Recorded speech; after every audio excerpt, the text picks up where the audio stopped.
Hello, audience! I have returned, and I bring you real philosophy content. Also, I'm almost at 300 subscribers, and I appreciate all the support. Good versus evil. What are they? What does that mean? What is good? What is evil? That's what we're talking about here today. This is a very basic philosophy question. Good versus evil. We're going to take this step by step. What is good? What is evil? Some other stuff, and then conclusion. Alright? That's today's video. Let's get into it. What is good? This is our first question. This is a big question. What is good? I did write down my own definition for good, but it was almost identical to one of the Google definitions of good.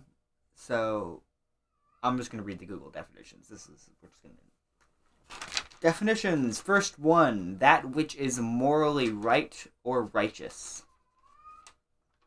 I think this one's annoying. I don't like this definition, mostly because it's very dependent on the definition of right and righteous, which itself is arbitrary. We're not going to get into that yet.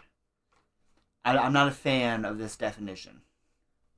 The other definition is the one that's almost identical. Hi, JD. JD's saying hi, everybody. The other definition is benefit or advantage to something or someone.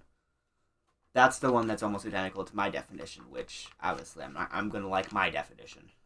Increasing goodness or good as a quality around you. If you increase that stat, surely you are good, right?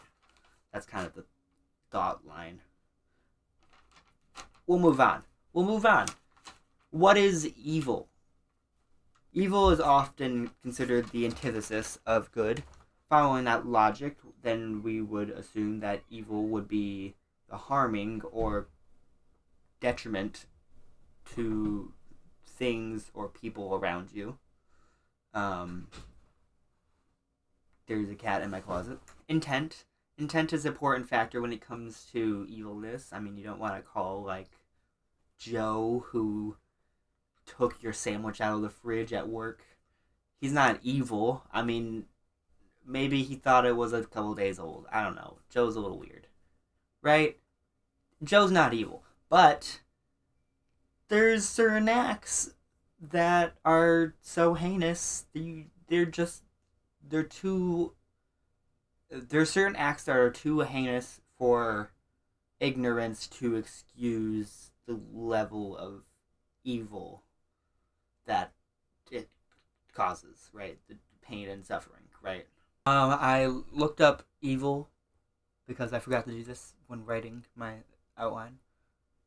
And it about amounts to the antithesis of good. It's undesirable, harmful, immoral, wicked.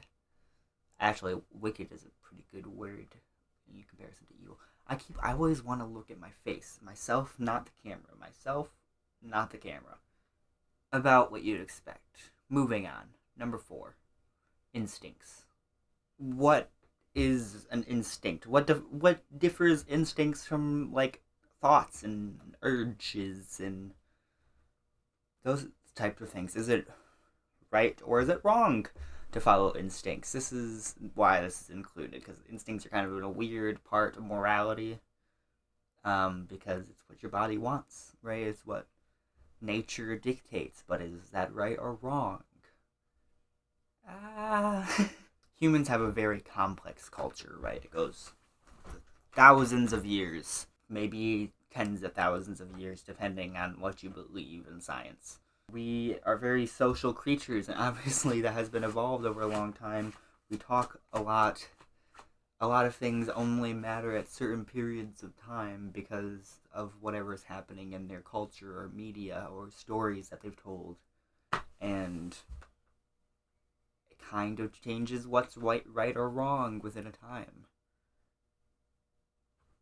But instincts, there's a weird correlation with instincts in barbarianism.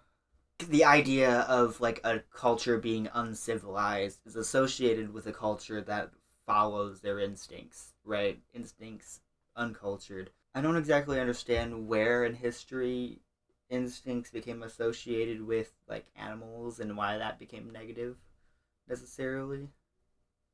But there's like certain obvious examples where like one person like murder could be an instinct to kill that thing because that thing did this thing, but you yourself don't want to be murdered, and we can communicate that and understand the other side of it. Like, oh, that thing doesn't want to be murdered.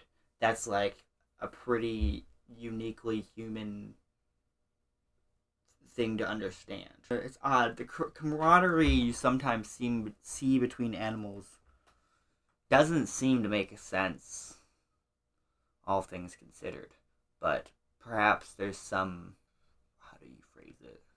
Some level of understanding on the animal's part of like, oh, this thing is helpless and instincts are tough. Instincts are a tough cookie to crack. Alternative perspectives. This is not the last section. We're still going. Ultimately, these definitions and the concept of morality itself are pretty arbitrary and only really matter to humanity. Conclusion. We are ending this now. My conclusion is this video was pretty pointless.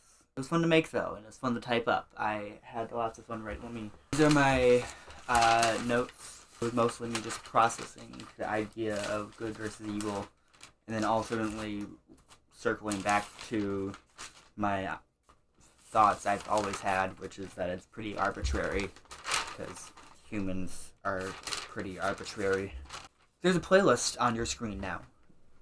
It's probably right like here, in this area. There's a playlist there. It is labeled "My Brain is Probably Broken," and you should click it.